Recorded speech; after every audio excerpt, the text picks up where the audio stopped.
G'day, this is Guy McLean, a very proud and honoured affiliate of the CEN family. My dear stallion Nugget and I have been avid users of these fine products for many years now and daily reap the benefits. So here's a big thank you and a very happy 10th birthday to all of the CEN team. Hi guys, it's Jolene and Ashley from Endurance Chatter. Hey, we're just ringing Bryan and Peter to wish CEN happy 10th birthday. Hope you guys are having a gin for us.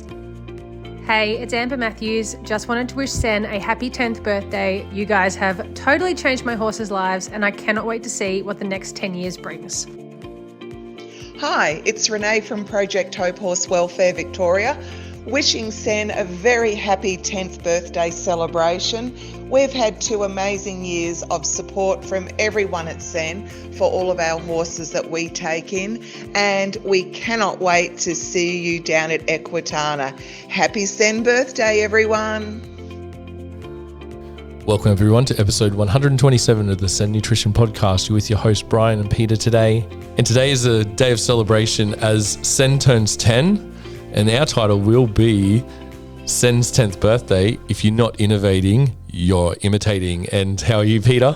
Bryan, I love that saying. You just thought of it literally 5 seconds ago and we both go, yeah, that's it. Well, there is a little bit of that happening in the industry, and look, we sort of take it all in our stride. And I said to Bryan when we first started the business, when you start getting people imitating you or copying what you're doing, you know that you're going places. And look, it's probably happened probably sooner than what we thought, but we take it as a compliment.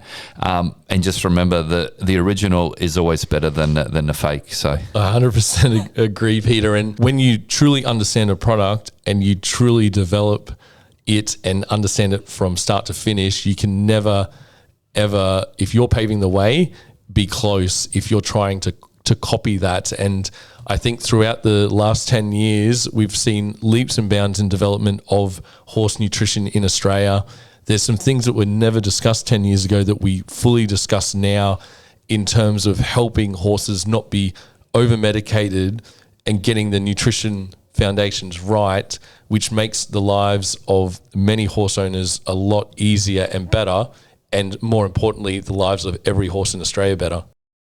I think the biggest difference between us and some other companies sort of in the market in Australia, if not the world, is that we're always trying to improve. We're almost trying to develop or improve our products to make them even, whether they're better, whether they're more cost effective, whether, we get the distribution so it's available to more people. We're always looking at, all right, well, we're here today in 2024, but Bryan and I always looking 2 or 3 years forward is, all right, well, how can we even be bigger and better than what we are today, tomorrow?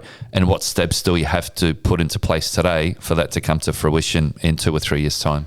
Yeah, there's all sorts of headwinds and trends when running a business, and especially when you're looking for ingredients and you're in that space to uphold your quality and keeping everything from start to finish that flows in a more efficient manner. We have to be smarter due to the economy. And I think overall, this podcast is going to enlighten our listeners to who exactly started CEN, who are Peter and Bryan, and we'll get into that, and we will obviously touch on a few frequently asked questions we get over the phone as well that you may find interesting. Yeah, so from my end of the story, Bryan, from what I remember 10 years ago, and my memory's still pretty good, but I'll see whether I can.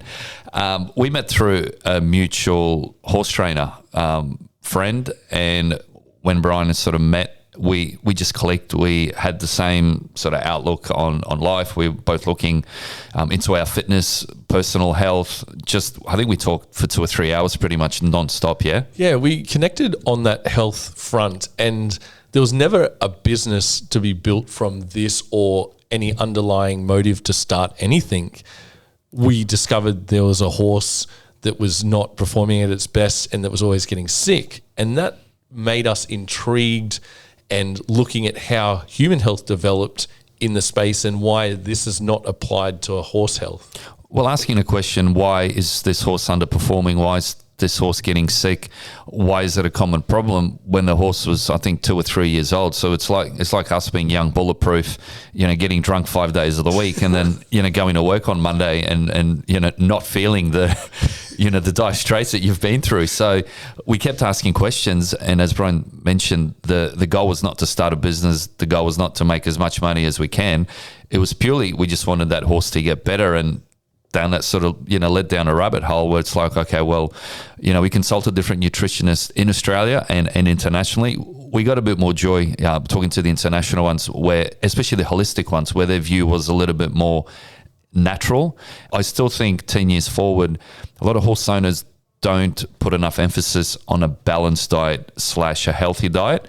They sometimes look at food as calories. Oh, well, it's like I'm trying to lose weight, but I'm going to eat, saturated fats, or I'm going to just eat a lot of high starchy meals, a lot of carbohydrates, and I'm not going to exercise. So those things together don't work to lose weight. So nutrition, I think, whether it's for human health, whether it's for our animals, is paramount. If you feed poorly, you're going to get poor results. If you feed healthy, you're going to get healthy results. So never started as a business, but we sort of fell into it. We had to develop the products for that particular horse because they didn't exist. So it was all literally based on that one particular horse. That horse improved dramatically. Bryan had a friend that we, I think she had a problem with her horse, and we gave her some products to try. Yeah. Yes. Yeah. A rescue horse, and they pulled us aside at one point, and I'll name it Annette and Georgia. I used to work with Annette in the lab, and they said, "You've got something here. Like, this horse has changed for the better." And it was all that guidance through the holistic nutritionist, getting the balance right, sourcing the right ingredients in Australia. But then Peter and I, we never stopped wondering, and we never stopped trying to improve what we need for human health and for horse health. And we kept deep diving blood test results. We kept deep diving the physiology of the horse. Why are we feeding this particular ingredient, or why we are feeding this particular way? Asking trainers, asking owners, why are you feeding this particular way as well? And gathering all that information, we came up with a simple feed and a simple oil that matched the physiology of the horse. I'm pretty sure Gabby was the horse's name, the rescue. And I think that was the best thing that happened to us, because as some of our listeners know, rescue horses are not the easiest to obviously feed. Some of them are very prone to different illnesses, injuries. They don't put on weight very well. So that horse really sort of made us scratch our heads and go, all right, well, we've got to do something properly to help that particular horse. And hopefully the products or the diet that we were forming at that stage would work as well for Gabby as what it did for our horse. And we were so grateful for Georgia to allow us to help out in that way. She got the results, and it was a long-standing partnership with her, us supplying her the feed for Gabby and really helping out their bottom line as well throughout the years. And when we looked at the effect of that, we said, okay, what's next? This is very fulfilling. And we started to get inquiries from friends and other trainers that we knew. And then it was time to look at each other and say, could we make this a business? Could we do something for the horse industry and help the education side of it with my science background in blood science, understanding this physiology and Peter's knowledge with the holistic nutritionist to all put this together, make it more simple and complete for horse owners. And many know, but some might not know, that CEN, the acronym CEN, actually stands for Complete Equine Nutrition. I think the biggest blessing you and I had is that we went from horse families or horse backgrounds, that our parents, didn't have horses. Wasn't that sort of stereotypical, granddad was in horses, dad was in horses, and now the kids are in horses. So Bryan and I literally went into it with just, look, we want to learn. You tell us what to do. There was no preconceptions. There was no misconceptions. Everything was, when we were working with a nutritionist, it's like, all right, well, you need to feed hay unlimited. When we said that 10 years ago to some of our performance stables, they're like, nah, you don't do that in this country. No, horses don't need hay unlimited. So we had to push a lot of heavy rocks uphill to sort of get through and actually explain it to people that, hey, look, hay naturally is good for horses. They are trickle feeders. They need it 24/7. And then when you explain it in logic terms, they got it. There's a lot of people that don't get it 10 years sort of fast forward, but that's the mission that we're on. So by us not sort of, I won't say brainwashed, but not having that stereotypical, oh, this is what you do, this is what dad did, granddad did, and we've done this for 50 years. It worked 50 years ago, it's going to work today. Well, science has changed. And I gave this example the other day, and this was fascinating. So Carl Lewis won the gold medal in 100 meters. It was either the 1988 Olympics or the 1992 Olympics. So Carl Lewis ran 9.92 seconds to win a gold medal. The athlete that came last month in the 2024 100 meters ran 9.91. So what that means is that the guy that finished last would have won the gold medal 20 years ago. That's a fantastic analogy to how far science has come, and nutrition as well, because what we know in a lot of performance stables these days that we consult, even that top elite racing, they are all driven now to sports science with their heart rates, the lactates, fecal pHs. They're looking at data on data to really detect issues that are going wrong in the horse that can't be seen in that traditional physical light. And it's all about that horse welfare at the end of the day, and finding their fit within an industry to their ability, not trying to overextend and push them past their limits. I think the horse industry has been sort of left behind, and I'm talking more sort of internationally, sort of with the Olympics and then the FEI sort of, World Endurance and different FEI competitions, is where the feeding hasn't really been done properly in terms of balancing out the protein, the fat, the fiber, making sure they've got the roughage. Each country who represents, obviously, like their nation at the Olympics, they've got different feeding styles. They've got different theories where they haven't really based it on science. It's maybe what that team captain was used to, what they've tried. Yeah, maybe they've won, gold medals previously on that particular diet, but it's not a one size fits all. Maybe they won a gold medal because that horse was just a champion, and the horses that they have now are not champions. Yeah, correct. And when you look at the industry in terms of that top 1%, that horse can overcome pain, can overcome the worst diet, but then you've got the other 99% that need the handbrakes taken off in their diets to thrive and reach their ability. And it all centers around that hindgut. As you guys have heard in the previous episodes, over the 100 episodes that we have done. And that brings us into our next part, that when we originally kicked off, I think, Peter, we had to actually approach a produce store and beg and take our products on commission to get that exposure on that ground level. Yeah, and look, I'm happy to name them. It was Buckham's. Previously, I think it was owned by different owners, and we called up, I think, through recommendation of Georgia and Annette. And I remember making a phone call to the owner. I think it was Diane or Di. I can't remember the lady's name, but she just sort of said, "Hey, look, it's just another oil. It's just another fad. I've got 5 oils sitting here. It's just going to get cobwebs and dust." So I just said, "Look, we're that confident. We've already done the field trials. We're getting really good results." I said, "What I'll do is, let me drive over there. We'll stick it on your shelf. We'll put it on consignment, and if it sells, you can order another one and you can pay us. And if it doesn't sell, we'll come back and pick it up in a month or 2. And this was very hard work in terms of getting ingredients, getting the right processes, and even with our feed that we developed, I think originally, way back in those first couple of years, it was a soy-based hull. Yeah, soy hulls. So we learned through that obviously soya hulls, or soybeans, as some of our listeners might know, it's not as palatable as some of the other legumes like faba or mung or even lupins for that fact. So we ran into a few palatability issues, and then instead of just, sitting there doing nothing and having a cry or saying, it's your horse, it's not our feed, we take all this feedback on board. And if it happens enough times, then we know we've got to act, not just, sit there and mope around. Yeah, and the ever-changing landscape of how information was getting out to the horse community, I think one of the instrumental parts were the Facebook groups, the Aussie Horse Nutrition group, which was a good resource in terms of allowing our education to become the forefront, getting the recommendations and the word of mouth.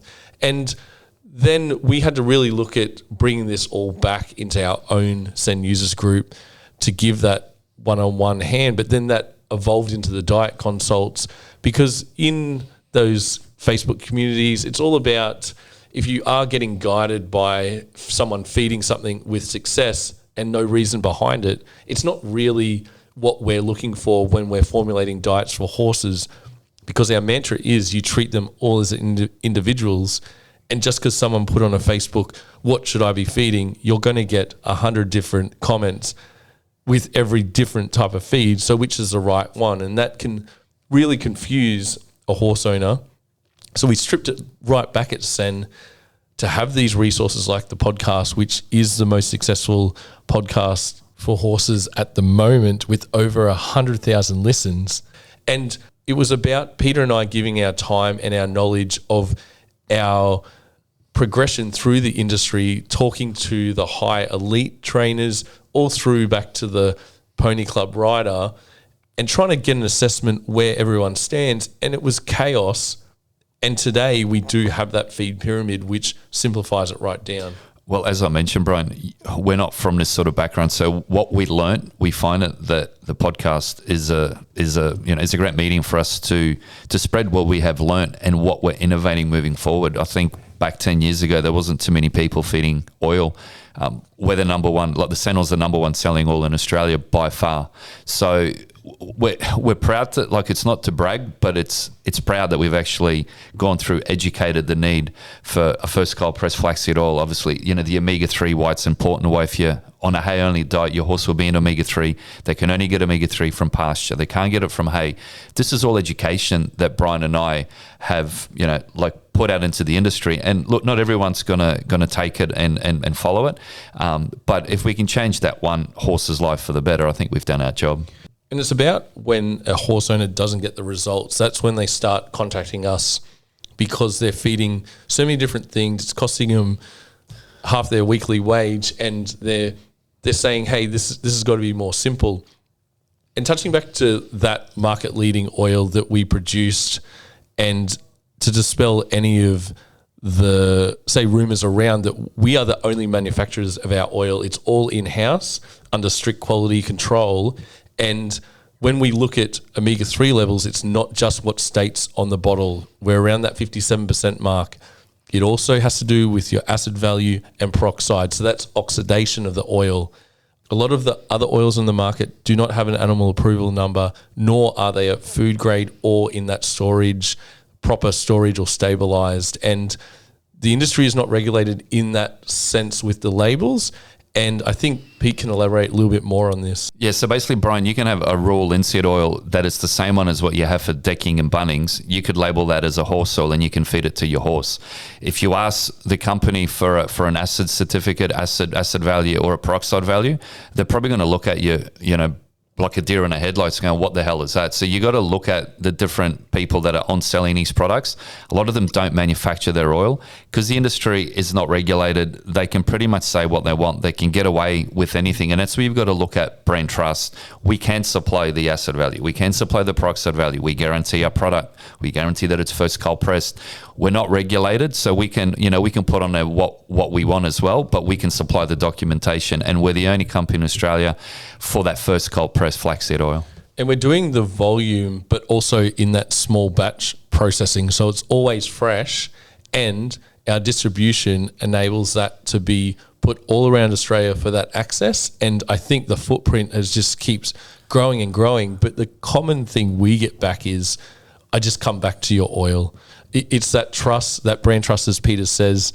They might be sort of tried to be guided away, and then they always come back to saying, look, the quality's there. We've had to release information to show why we have a point of difference, why we are a better quality oil, not just the omega-3, but that low oxidation, which is highly beneficial for every performance horse, especially due to the antioxidants used for their recovery instead of rancid or oxidated oil that they're ingesting. Well, Brian, seriously, I know some people obviously are tight with budget, but if you're going to try to save, say, $6 or maybe $10, and you're going to buy an oil that's already rancid, you're going to do more harm to your horse by feeding a rancid oil with 57% omega-3 than if you pay a little bit more, get the guaranteed quality, which you get from us, and you're going to get the results anyway. So how we differ from most other companies is, that are trying to imitate us or they're trying to copy us, is that we have the runs on the board. We have the 418 5-star Google reviews. We have 10 years in industry. We're the ones that are doing all the innovating. Everyone else behind us, they're looking from the ground up into the trees. We're looking from the trees down on the ground. Yeah, and we have this forest from the trees concept in terms of we have the elite stables in Australia using and testing our products and showing the science behind them internally, and they trust it to the point where we were earlier this year approached by even leading chemists like Chemist Warehouse and even other highly regarded companies that want access to our ingredients or our product line. Yeah, the Chemist Warehouse was amazing. For them to have faith in us, faith in our products. They did all the checks, they did all the testing, they did all the compliance, make sure that it ticked every box. That's for the consumer. That's a stamp of approval, basically, to know that our company is legit. Our company, is exactly what we say we do. Because I think out of 120 companies that they shortlisted, there was only 8. I think that came on board, and we were one of the only ones that did the dog and the horse and the human under the one banner. And it gives us that more mainstream access, and just outside it, the horse and dog industries in that whole chemist space. And I think we're like number 2 out of those 8, which is a very big credit to our products and the effectiveness in there. And I think what we can touch on now is, due to the success of the horse products and the dog products, we were asked to bring out a human product, which has now been improved again, that has the vitamin C and the magnesium in it. Yeah, Bryan, I found some data that 61% of men and 72% of women in Australia are deficient in magnesium. And that's huge because we're just not getting it out of our food. So we decided to add a magnesium glycinate. So basically it's bound to a glycine, which we need glycine for sleep. It's the highest quality magnesium on the market. It was more for myself and Bryan, because I just got sick and tired of buying magnesium supplements on top of my collagen. I said, Bryan, let's just make our life easier. If we add the magnesium into our collagen, it's going to be easier for us. We're going to save money by buying an additional separate magnesium supplement. Let's keep the price the same so all our customers win out of it. And that way we're helping correct that 61% in men and that 72% in women pretty much for the same price as what the old collagen was. So for me, it's a win-win. Yeah, and that collagen product was just driven by demand by you guys, the listeners, and our clients. They said, we're getting amazing results with your products. Can you develop something for our structure or our joints, our skin? And it's been a huge success in our line of products and development. And as we said before, that innovation that comes through, we try and listen to the landscape to see what is required. We're not out there just creating products just for the sake of it. It needs to have a reason behind it, foremostly effective, but also the ingredient has to be of the highest quality. Yeah, absolutely, Bryan. I think the other aspect is a lot of our customers and even new customers, they've got access to the owners of the company. Myself and Bryan, I find it amazing. I look at some of the other sort of companies on the internet. Half of them, don't even have a phone number listed. They might have a chat bot if you wanted to ask questions. For me, there's nothing more annoying than trying to get an answer there and then, and I'll call and I'm on hold for like 45 minutes, or I'm talking to an AI robot. So we don't have anything to hide. We're an open book. You want to call us and question us why is this? Why are you saying that? What's the reason behind it? We're happy to take the slings and arrows. There's nothing to hide. Everything's transparent. So we pride ourselves, obviously, on talking to our customers, because there's no such thing as a silly question. Yes, and that's the peace of mind for the consumer. And we do get that little bit of a shocked reaction when, say, Peter answers the phone or I answer the phone. They said, we've got to the top. And I said, could be your lucky day. It may not be, but this is routine for us because we care. We really want to follow through on what we say. We always say touch base in a month's time. Let us know how the horse is doing or how the horse has improved, because this is our job to make the horse's life better through better nutrition and better feed management. Yeah, I think as you rightly said, we care. It's not just about the money, with anything, when we all go, we're not going to take our private personal possessions to the next world. So I think you gotta love what you do, and you gotta enjoy what you do. And I think the success stories we have with our customers really motivate us to get out of bed in the morning and go, all right, well, how can we improve this even more? How can we zero down on what's working and actually make it, whether it's cost effective, whether it's a lower feed rate, whether it's creating a diet that's even simpler to what we have. We're out there for the consumer. And from my standpoint, it's been a lot more fulfilling than my previous career in the lab analyzing blood tests for humans, because in terms of looking at the horse blood results that I get from trainers, I can now have a look at any deficiencies in the body systems, whether it's inflammation, infection, quite easily from all that experience at being at one of the top specialist hospitals in Queensland that I've seen the worst blood results that a human can have, and also I have seen the worst blood results a horse can have, and really giving the horse owners peace of mind and a second opinion on it to work alongside their vet, not trying to go against what their recommendations are, but then giving them an interpretation that is not skewed to a medication, but what is actually truly happening in the blood. And if this is your first time listening, do go back to some of the shortfalls that a blood test result can really trick a horse owner into thinking that it correlates with nutrition, but that will keep evolving with education, and hopefully we can get a better sort of blood interpretation system going without some vets that do try and peddle unnecessary things putting into the horse when they're not looking at the horse as a whole in their physiology. But having this in our wheelhouse at CEN with the products has really been instrumental in the success of where we have come from. But Peter and I are very passionate about health in general. We look at what we do in our day-to-day lives in terms of helping our mental health with our cold plunges, eating healthy, and trying to practice what we preach here at CEN. Absolutely, Brian. That's well said.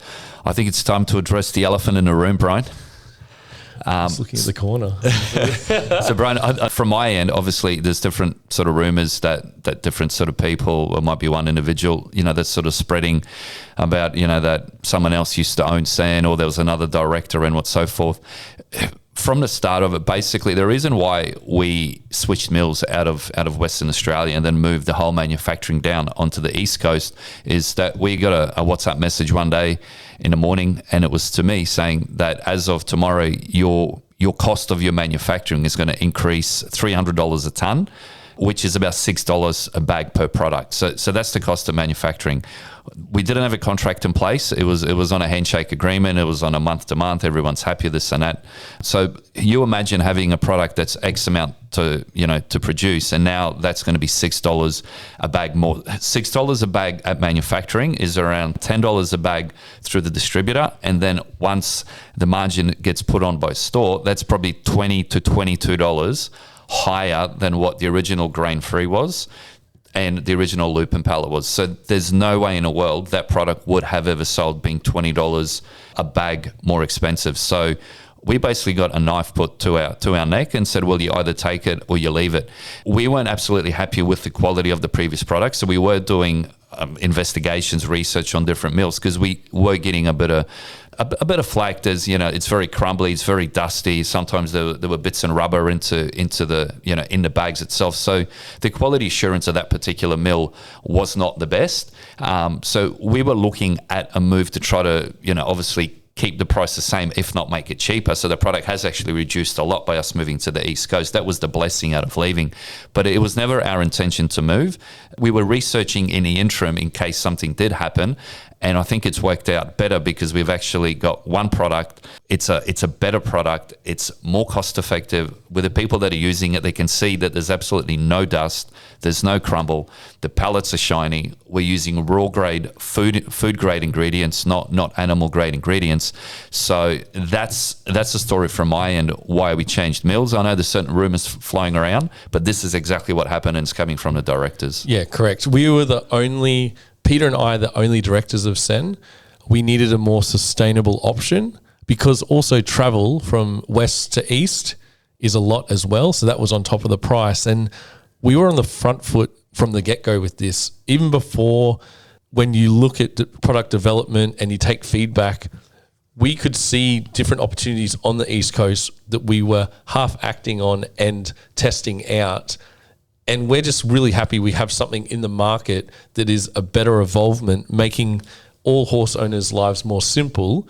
But have a look at the results that we're getting now, particularly in the endurance industry and the horse racing industry, that it's a lot better product with a higher digestible energy, and it makes more sense. It's actually been a blessing in disguise for Peter and I, in that sense, that we can now move forward with a more simple, more sustainable product that will not be out of stock. Well, Brian, I think what we've created is, we used to get some stores that were selling the grain-free, the original product at $75, $80, $85, God forbid, $90. There was just so much inconsistencies, different freights. As you mentioned, freight out of Western Australia, some of the product quality, as I mentioned, was not up to my standards or the standards that we pride ourselves on. With coming to the East Coast, we've gone to a national pricing model. So you can get it for as low as, $48, $49 in some areas. You can get it at around about $59, $60 in some of the rural areas.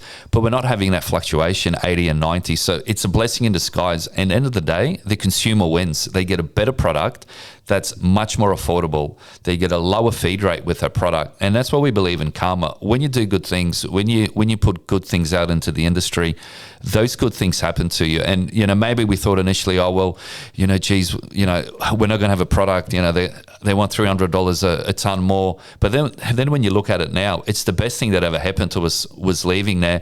And look, some of these guys are out there saying it's the same as CEN, but cheaper. We know that mill, is producing inferior copycat products, saying that it was the same as the previous CEN, but it doesn't have the marine calcium, but everything else is the same. And this is what we say about, if you're not innovating, you're imitating. And for me, I look at it and I laugh, because if all they've got is saying, oh, well, it's the same as CEN, but cheaper, like, you imagine the corners that they're cutting if this is their only sales speech. We're happy to take on different brands that have innovated a product that's more cost effective, that's more nutritious, that's got a lower feed rate. We're happy to go head to head, but if all you've got is just, it's the same as CEN, it's the same as CEN, that's really, in my opinion, you're at the bottom of the barrel. It kind of highlights how good a brand we are, and they could never say it's the exact same, because our formulations are all done in-house and they can never be matched in that sense. And that goes across the whole product range. We know the industry is very big. There is enough room for everyone, but on their own merits. I think from my standpoint, and I'll address it in short, and it is, you would have probably heard some rumors that a sibling of mine was employed at CEN and just broke away, and has been putting those rumors out that he was part of the directorship and all that. And we do have to repeat that again, that he was an employee and treated another person higher than his own blood in that respect. And I won't dwell on it. I know that there are families going through harder parts and breakups like that. But when you don't do things on your own merit and you want to try and copy something that comes from the heart and a passion of mine with a full science background, and you don't have that, and you just have jealousy that your brother has developed something better than what you can do, and have to ride off the coattails and even demonize what we try and do, when all we're trying to do is help the horse's life at the end of the day, it does leave a really bad taste in your mouth. And you have to be strong in these times. And I think Peter and I have come out very united at the end of the day with CEN, and our focus on the end goal, and our focus on our goals of achieving the very best products in the industry and moving forward on there. And the imitation is flattery.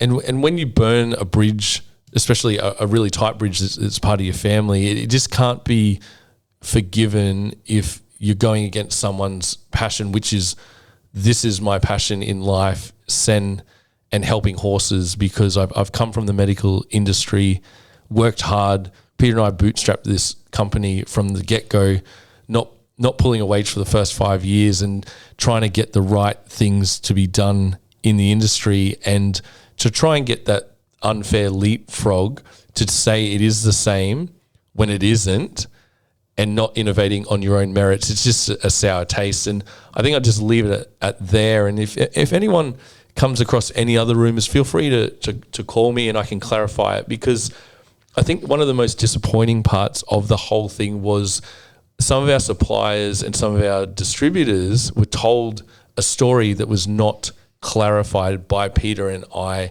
at CEN. So if you hear something about a company, you would think they would check to see if that was correct, instead of believing someone or trying to ride off those coattails just to get a little advantage or a product on the shelf. So probably trying to flip it on the good side. The way that we progress at CEN is we keep our focus. We do have bigger fish to fry. We have a huge industry that we're trying to simplify and pave our own way. We are very successful. We have the runs on the board. We are at the elite level in Australia and also international eyes on us. So we're not looking back, we're looking forward, while these imitators are just looking at our behinds. Yeah, absolutely, Bryan. And look, I'll commend Bryan for addressing the elephant in the room. It is something that we don't want to air our laundry in a public space, because it just stops our focus from innovating. And I've got Bryan's back now. I've had his back for the last 10 years. We're stronger than ever. And I think it's good that something like this sort of happens, even though it's bad from the family side. It just unites you even more, and you go, well, we can go through thick and thin. And as Bryan mentioned, we've got bigger fish to fry. Internationally, we're about really to take off in the UK. We've got our first shipment heading out to the UK.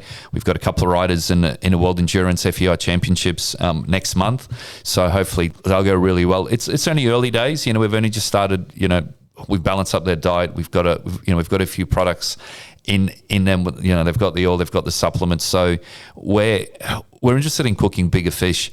We need to address what the rumors were, but rest assured there were only ever 2 directors in CEN. There are only ever 2 directors of CEN, and there only ever will be 2 directors in CEN. Yeah, and that's just something that we have to get off our chest on this episode. But I think we can now turn it into a happier light and probably just go through some of the highlights over the 10 years and what we kind of have these pinch me moments in terms of we do have a very good ambassador following in terms of our CEN ambassadors. And we can't thank you guys enough for all your support. You might have heard them at the start of this episode congratulating us on our 10 years. And for me, there's a funny story that many have heard, but I'll repeat it again, that when I was around 7 years old, if I had looked over the fence, I would have seen Guy McLean training a horse in a paddock on acreage that we live next door to. So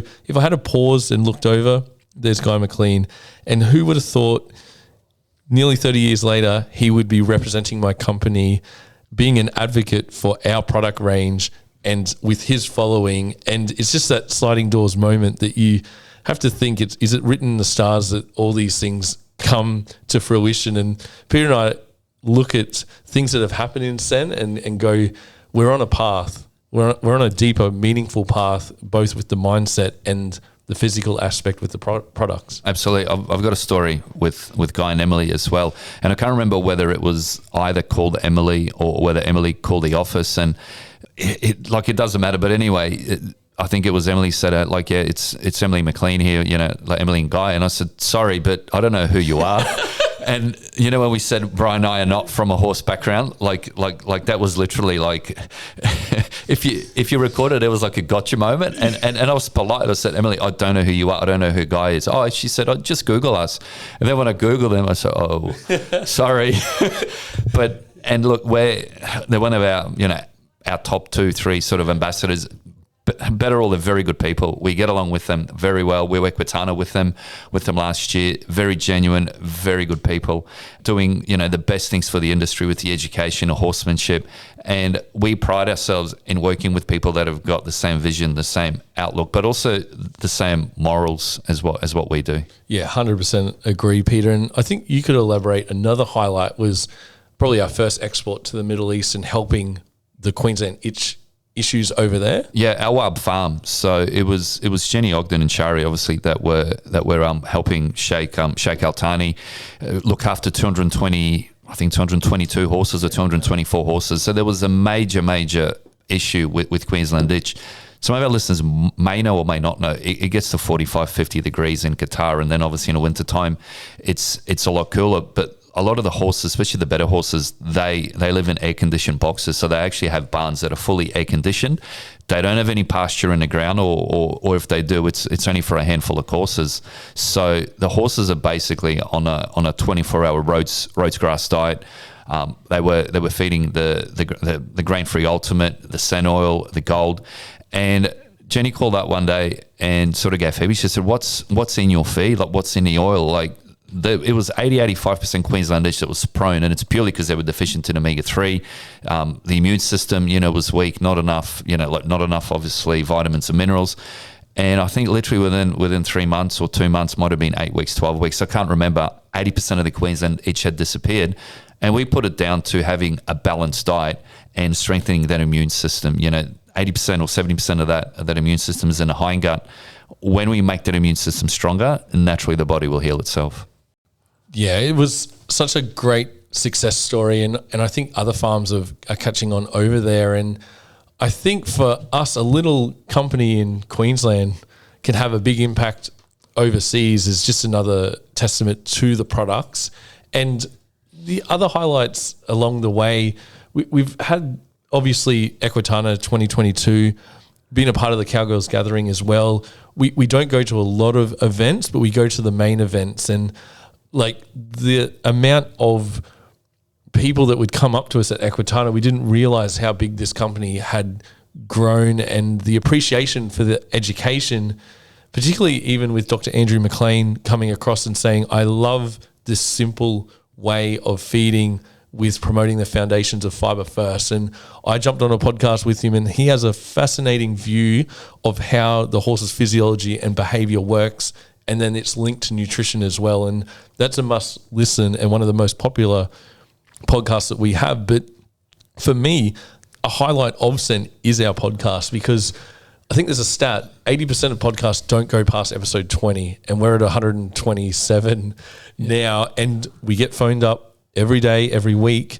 Hey, I heard Peter or Bryan on the podcast. Can I just have a chat to them? Because they want to get to the mantra of feeding CEN and it be introduced directly. And we're here to help and help hold your hand through it and give you confidence to feed a better way. Yeah, I recall that. I'm pretty sure it was ATP Science, a podcast that Bryan, I think he got. Did you get through a personal trainer? I was seeing a personal trainer at the time, and he said, there's a company called ATP Science, and they're a bit different. They're trying to get to the reasons around human health and gym supplements. And I flicked it to Peter, and we really got hooked, didn't we? Hooked on that podcast. And this format that we have developed here, it's basically how their format was developed, although we've learnt from their mistakes, because I think they got fined or something by making claims, but the human space is very tightly regulated. But and there's been a full circle thing with them as well, as there's sort of a breakaway brand that we're partnering up with in terms of networking. And it's just all come to that success that we are a different company in the terms of the customer service and the education we provide.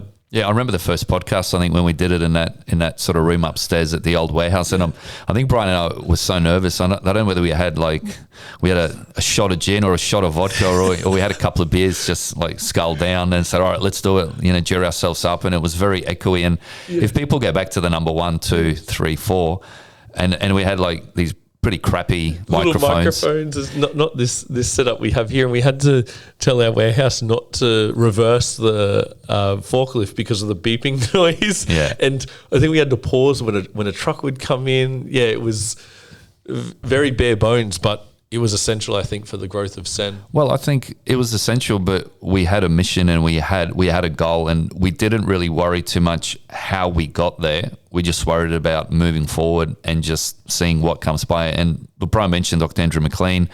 We've done a podcast with with Dr. Mike Tomlinson as well. My philosophy is that we'll attract the right people into our space that we are meant to work with, and we're not going to attract those people that we're not.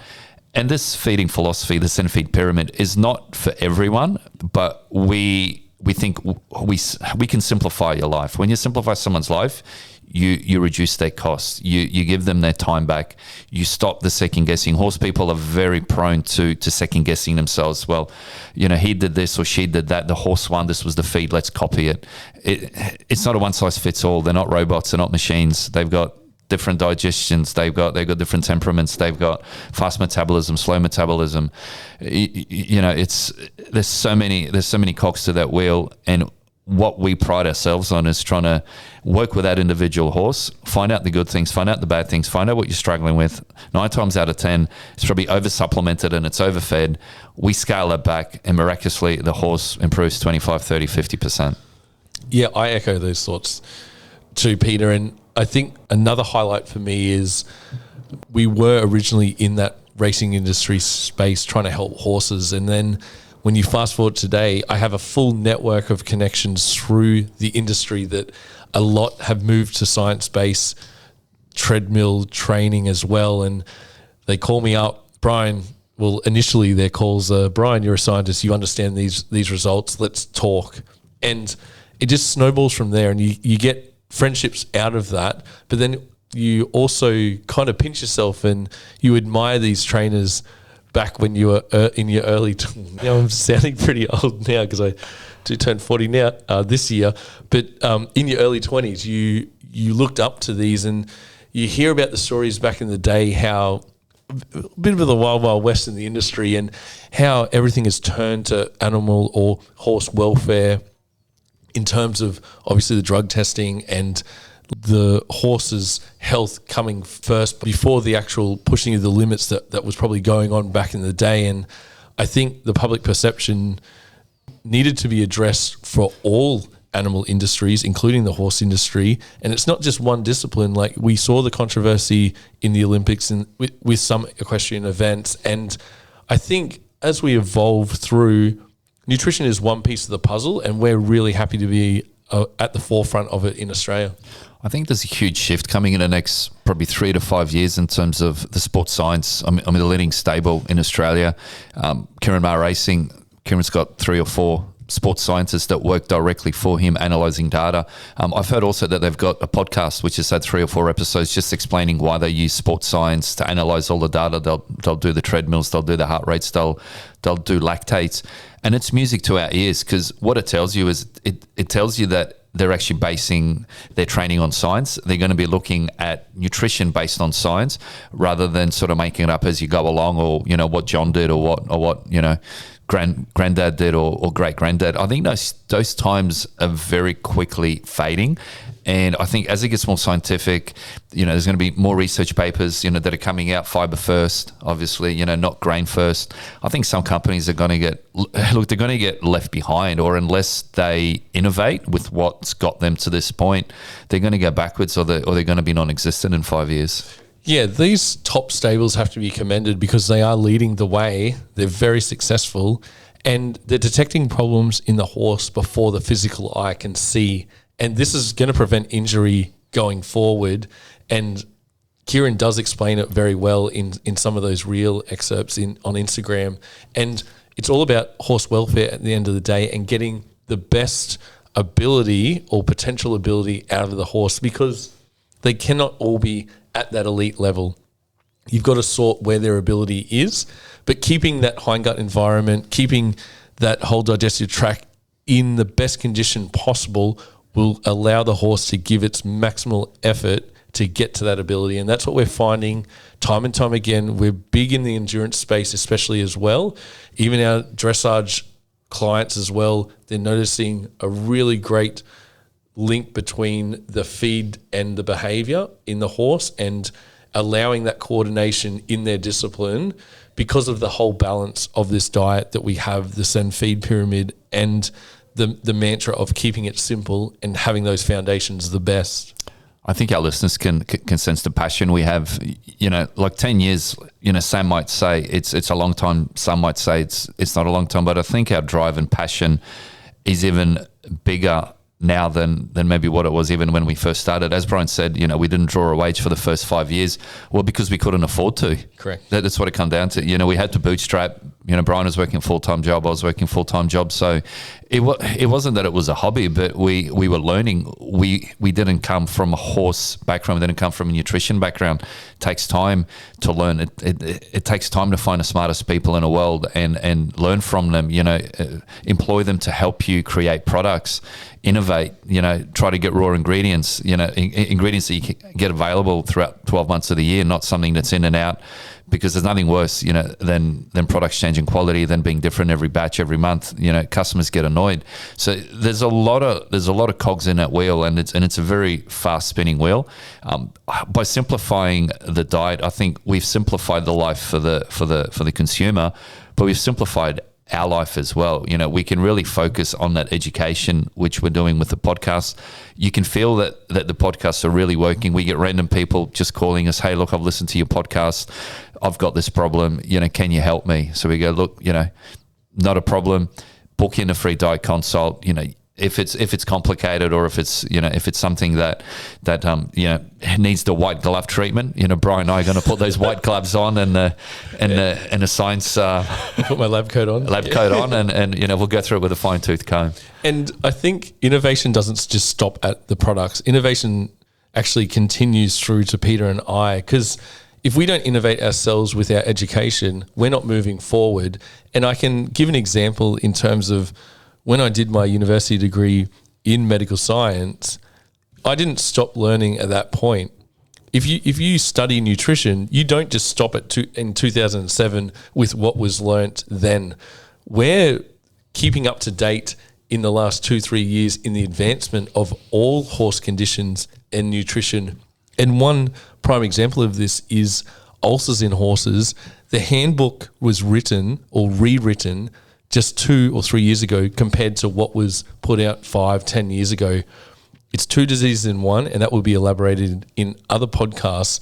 But our understanding of the physiology of the horse will always progress to helping the horse feel better and working with their body systems and not against it. And that's the innovation that we pride ourselves on, with keeping up to date and keeping those quality ingredients to help each body system of the horse. Well, as I mentioned previously, you've got the owners of the business at the forefront with innovation, not imitation. For me, there's nothing worse imitating another company, because that research's already been done. That product might have been done 3 years ago. What happened 3 years ago is not what it is today. So that's why you've got to keep looking forward, not keep looking back. And look, so working with a sports scientist is something that I've really picked up on, which was a big sort of head turner for me. If you can imagine a horse working on a treadmill, and you've got different degrees. Obviously, you can go from 0 degrees up to 10 degrees. So if you can imagine working a horse at 36 kilometers an hour at 6 degrees, is going to be a lot different than working a horse at 42 kilometers an hour at 2 degrees. So you might go, well, it's a lot quicker, but then the gradient is obviously is a lot less. Where on the flip side, you're working at much slower at 36, but you're going up a high hill. And what I'm trying to say here is that you've got to get that right by having a heart rate on. You've got to take a lactate after the work. And some people might think, oh, yeah, but it's just to get the horse fit.